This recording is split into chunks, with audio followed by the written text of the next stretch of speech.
Students, today we will start with the chapter real numbers, first chapter. In ninth class you have already studied about real numbers, rational numbers, irrational numbers के बारे में हम पहले ही पढ़ चुके हैं. Ninth class में हमने यूक्लिड्स ज्योमेट्री के बारे में भी पढ़ा था. अब 10th क्लास में हम फर्दर रियल नंबर्स को कंटिन्यू करेंगे और हमारा फर्स्ट टॉपिक है यूक्लिड्स डिवीजन लेमा. तो सबसे पहले हमें लेमा पता होना चाहिए. What is a lemma? A lemma is a mathematical statement which is already proved.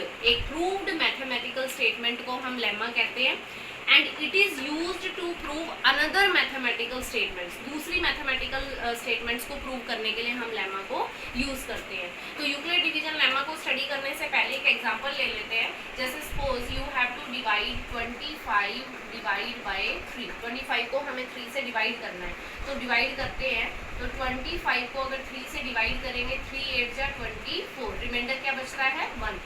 This is dividend, ये डिवाइजर है, ये क्वोशिएंट है, ये रिमाइंडर है.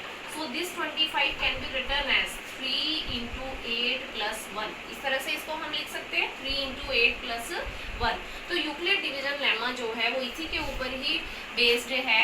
इसमें हम कंसिडर करेंगे, इसकी स्टेटमेंट लिखेंगे let A and B are two positive integers. मान लिया कि a और b क्या है, दो पॉजिटिव इंटीजर्स हैं. Such that this suppose a is greater than b, suppose a is greater than b, then we will write it as a is equal to b q plus r. a को हम कैसे लिखेंगे, a is equal to b q plus r, where b a is divided by b, q is the quotient and r is the remainder. And there are some condition for r. r is always greater than equal to 0, less than b. Since a and b are positive, so r will also be positive or equal to 0 and it is less than b. होगा, divisor से हमेशा small होगी इसकी value. Now what is the application of Euclid division lemma? Euclid division lemma का use क्या है, इसकी application क्या है? तो इसकी जो मेन एप्लीकेशन है दैट वो है टू फाइंड द HCF. अगर हमें HCF निकालना है टू नंबर्स का, to find the HCF of two numbers, two और मोर नंबर्स, दो या दो से ज़्यादा नंबर्स का भी निकाल सकते हैं HCF. तो HCF हमें निकालना है. एक एग्जांपल लेते हैं. सपोज हमें HCF फाइंड आउट करना है 455 एंड 42. मान लेते हैं ये दो नंबर हमें गिवन है 455 एंड 42. इनका HCF हमें फाइंड आउट करना है. तो इनका HCF निकालने के लिए क्या करेंगे, थोड़ा सिंपल वे में पहले मैं समझाऊंगी. 455 को हम डिवाइड करेंगे 42 से. ठीक है, डिवीजन स्टार्ट करो. 42 1 जा 42, यहाँ पे 3 बचेगा, 5 को नीचे लेकर आएंगे. ठीक, यहाँ माइनस करने के बाद 35. नाउ आगे क्योंकि फर्दर डिवीजन पॉसिबल नहीं है इसलिए यहाँ पे हम क्या लगाएंगे 0. Now 35 is the remainder. अब क्या करना है, इस रिमाइंडर से अब हम 42 को डिवाइड करेंगे. 42 को 35 1 जा 35, 7 क्या आ गया हमारे पास अगेन रिमाइंडर. इस डिवीजन को तब तक कंटिन्यू करना है जब तक कि हमारे पास रिमाइंडर 0 नहीं आ जाता है. अब हम क्या करेंगे, 7 से फर्दर अब किसको डिवाइड करेंगे, 35 को. 7 5 जा 35, रिमाइंडर हमारे पास यहाँ बच गया 0 रिमाइंडर आ गया. दैट मीन्स हमारी डिवीजन कंप्लीट है. और रिमाइंडर जो 0 है वो किससे डिवाइड करने पर आया, 7 से. तो that means 7 is the HCF of 45 and 42. अब इसको यूक्लिड डिवीजन लेमा की फॉर्म में लिखना है. ये तो थोड़ा सिंप्लीफाइड वे में मैंने बताया था, but you have to write it in this form. इस फॉर्म में हमें लिखना है. यहाँ पे a क्या है, a हमारा है 455, b क्या है, b है हमारा 42. राइट, अब इसको इसकी फॉर्म में लिखेंगे. देखो 455 इज इक्वल टू b है 42. क्वोशिएंट यहाँ चेक करो कितना क्वोशिएंट था 10, 42 इंटू 10 प्लस रिमाइंडर कितना आ रहा है हमारे यहाँ पर 35. ये हो गया. ये यूक्लिड डिवीजन लेमा के फॉर्म में हमने इसको लिख दिया. अब सेकंड स्टेप पे चलते हैं. सेकंड स्टेप में हमने किसको डिवाइड किया था, 42 को किससे डिवाइड किया था, 35 से. 35 इंटू क्वोशिएंट कितना था 1 प्लस रिमाइंडर था हमारा 7. राइट, इसके बाद नेक्स्ट स्टेप में हमने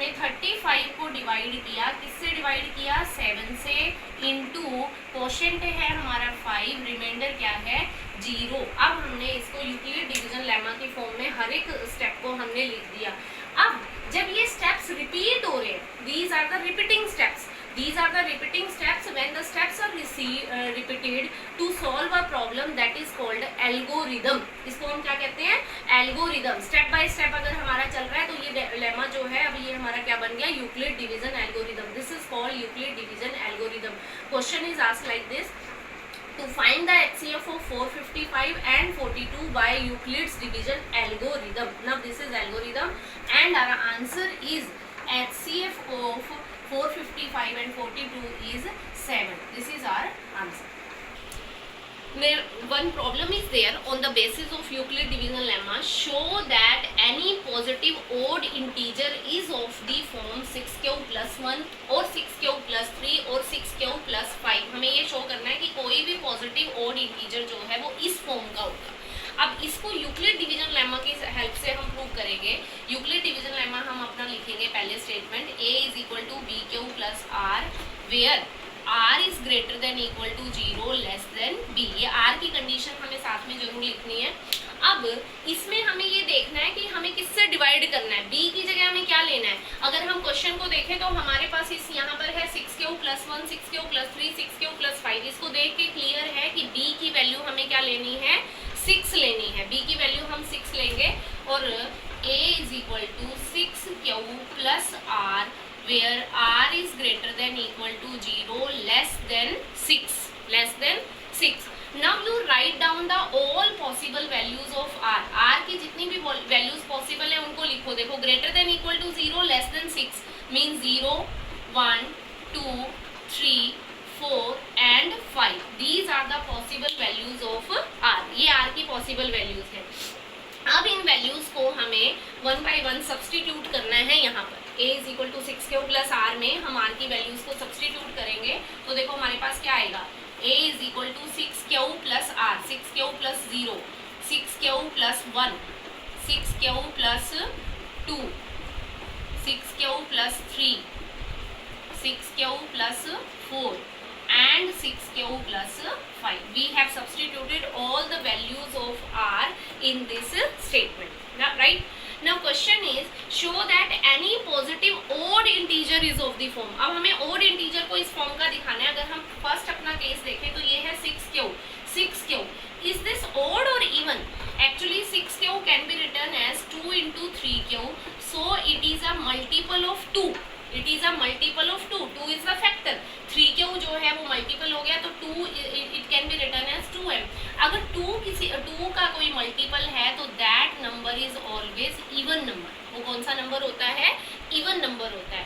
नेक्स्ट देखें 6q प्लस 1, 6q प्लस 1 इसमें 2 कॉमन नहीं आ रहा है। It is not a multiple of 2। This is odd integer. ये कौन सा इंटीजर है? Odd integer, because it is not a multiple of 2।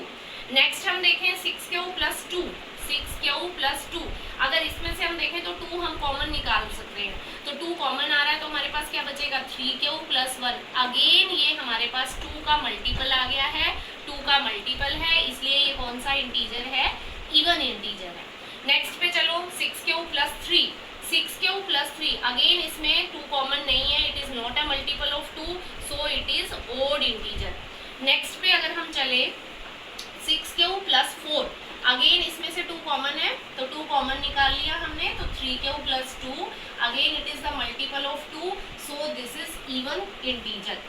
Next is 6q plus 5, 6q plus 5 again 2 is not common, so this is an odd integer। Now question was that show that odd integer are of the form 6q plus 1, 6q plus 3 and 6q plus 5। Now you check your answer।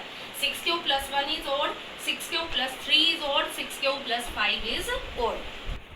Next problem is use Euclid division lemma to show that square of any positive integer। यहाँ ध्यान देना है, यहाँ square है।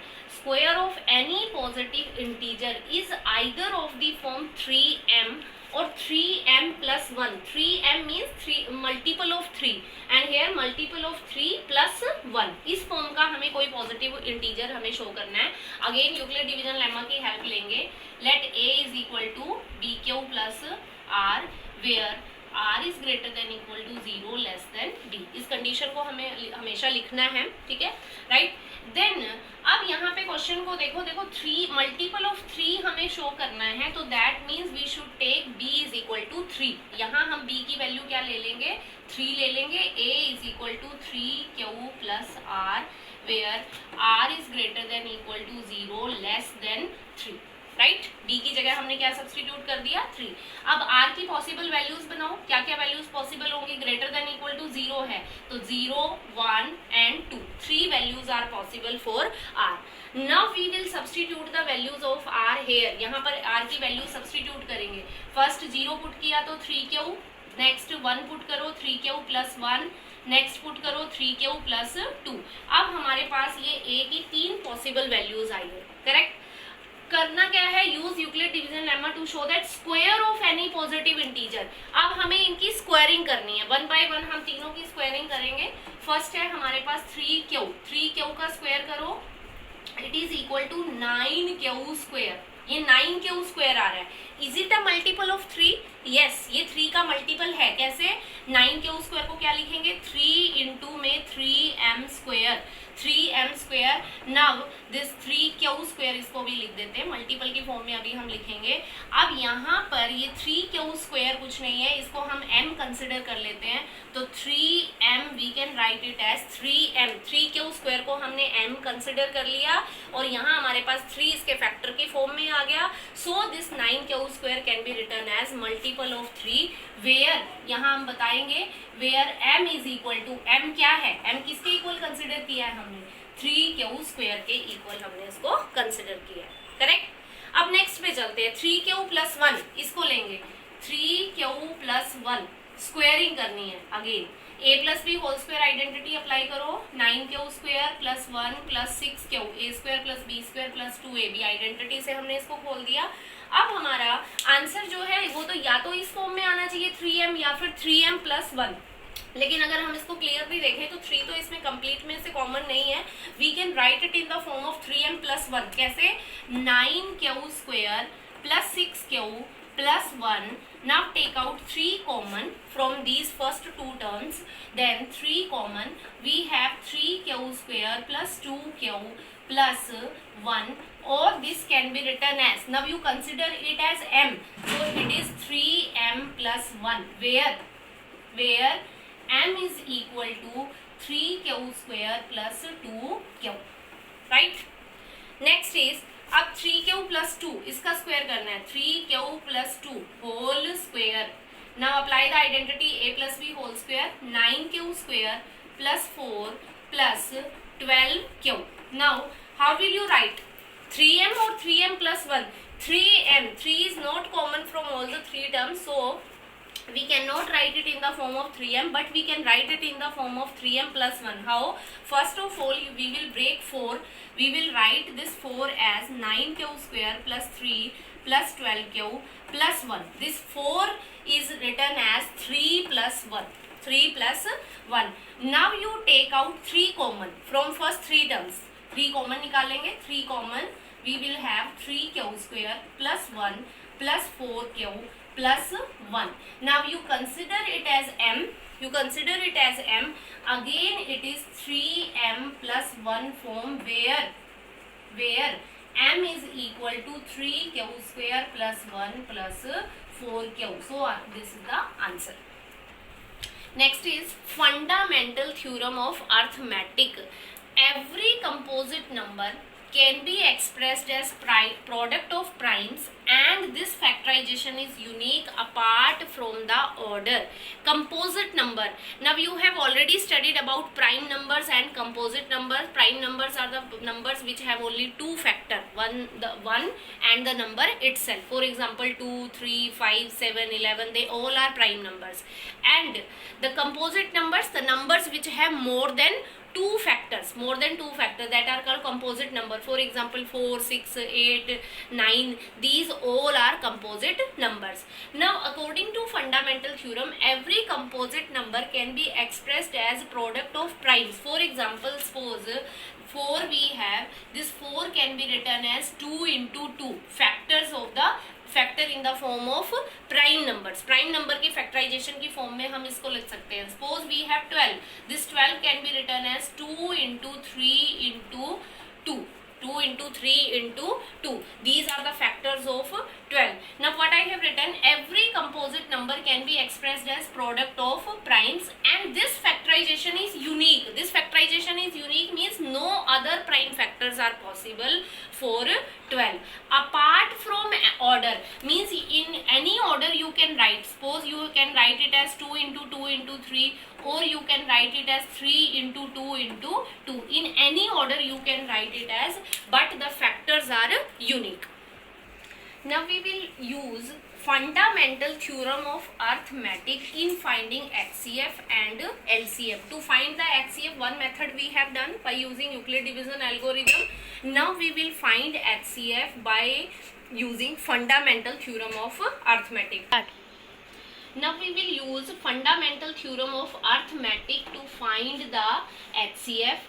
HCF is product of smallest power of each common prime factor in the numbers. Means the numbers we have to find out the HCF of the numbers.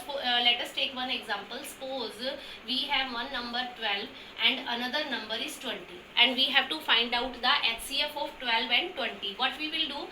First of all, we will factorize them. 12. The factor of 12 are 2 into 2 into 3, or we can write it as 2 raised to the power into 3. We can write it as. Now 20. The factors of 20 will be 2 into 2 into 5, or we can write it as 2 power 2 into 5. Now the product of smallest power of each common prime factor. Now first of all you check what factor is common. Only 2 is common between this factorization. 2 is common, and smallest power is here 2 power 2, again here 2 power 2. So HCF of 12 and 20 is 2 raised to the power 2, or it is equal to 4. This is the HCF. Let us take one more example. Suppose you have to find out the HCF of 6 and 12. HCF of 6 and 12. The factor of 6 are 2 into 3, or we can write it as 2 power 1 into 3 power 1. Now factors of 12. Factors of 12 are 2 power 2 into 3 power 1. Right? These are the factors of 6 and 12. Now we have to find out the HCF. Apply this method. Smallest power of each common prime factor. Now which factors are common? 2 is common first of all. 2 is common here, 2 power 1, and in 12 the 2 raised to the power 2. The smallest power, we have to take the smallest power of common factor. So smallest power of the common factor is 2 raised to the power 1. Again 3 is also common, and the power is same in both. So 3 raised to the power 1, or we can say 2 into 3, that is 6 is the HCF of 6 and 12. Now LCM. LCM is the product of the greatest power of each prime factor. Each prime factor, इसमें हर एक prime factor लेना है, including common factor भी है और बाकी के factors भी है, और उनकी ग्रेटेस्ट पावर हमें कंसिडर करनी है. For example, suppose you have to find out the LCM of 6 and 20. Now factors of 6, the factors of 6 are 2 into 3, or you can write it as 2 power 1 into 3 power 1. Now factors of 20. 20 के factors हैं 2 raised to the power 2 into 5, और 5 raised to the power 1. These are the factors of 6 and 20. Now we have to find out their LCM. LCM हमें find out करना है. Definition देखो, product of the greatest power of each prime factor. अगर सबसे पहले तो common factor देखेंगे 2 power 1, 2 power 2. Greatest power कितनी है? 2 raised to the power 2. इसमें ग्रेटेस्ट पावर लेनी है. HCF में हमने स्मॉलेस्ट पावर ली थी, इसमें greatest power. Each prime factor, बाकी के फैक्टर्स को भी हमें कंसिडर करना है. 3 power 1 and 5 power 1. So our LCM will be 2 raised to the power 2, 4 into 3 into 5, or LCM will be 4 3 is 12, 5 is 60. So our answer will be 60. This is the method how to find the HCF and LCM by using prime factorization method. Now one more result is there for fundamental theorem of arithmetic. If we take two numbers and we find their HCF and LCM and multiply, if we multiply HCF and LCM both, if we multiply both, it is always equal to the product of the two numbers. उन्हीं numbers का जिनका हमने HCF और LCM निकालना है, उन्हीं numbers का अगर product निकालें और उनके HCF और LCM का product निकालें तो वो हमेशा same आएगा. एक example ले लेते हैं. For example, suppose we have 6 and 20. The factor of 6 were 2 into 3. 20 के फैक्टर थे 2 raised to the power 2 into 5. इनका HCF क्या था? HCF क्या है? कॉमन फैक्टर 2 है और स्मॉलेस्ट पावर 2 पावर 1 है, तो HCF हमारा 2 है. LCM अगर देखें हाईएस्ट पावर 2 पावर 2 है इंटू 3 इंटू 5, तो ये हमारा LCM आ जाएगा 4 3 12 5 60 LCM है और HCF 2 है, राइट. अब इस थ्योरम को हमें वेरीफाई करना है कि ये प्रूव करेक्ट है या नहीं. तो HCF इंटू LCM दोनों को मल्टीप्लाई करो 2 इंटू 60 और इधर product of the two numbers, दोनों नंबर्स का प्रोडक्ट निकालो. नंबर्स क्या थे? 6 और 20, तो 6 इंटू 20, तो 2 इंटू 60 कितना आता है हमारे पास? 120. और यहाँ अगर हम देखें तो 6 इंटू 20 भी क्या आता है? 120. मीन्स बोथ साइड इक्वल है. तो ये एक और हमारे पास रिजल्ट है, HCF into LCM is equal to product of the two numbers. अब इसको हम यूज कहाँ करते हैं? Suppose we have one problem कि इसमें HCF हमें गिवन है. Let the HCF of two numbers is given. The HCF of two numbers is given. Suppose it is 2, right? And the two numbers are given. Two numbers are given. The numbers are 6 and 20. The numbers are 6 and 20 and their HCF is given. Question है to find their LCM. To find the LCM. LCM हमें find out करना है without doing factorisation. बिना factorisation के हमें LCM find out करना है. एक तो हमने ये मेथड सीखा LCM फाइंड आउट करने का. अब हमें बिना फैक्टराइजेशन के LCM निकालना है by using this concept. HCF is given, numbers are given and we have to find out the LCM. We will use this theorem. HCF into LCM. HCF is 2 into LCM is equal to product of the numbers 6 into 20 or LCM will be equal to 6 into 20 divide by 2 or it will be 6 into 10, that is 60. This is the LCM. So this is one more method to find the HCF or LCM by using this theorem.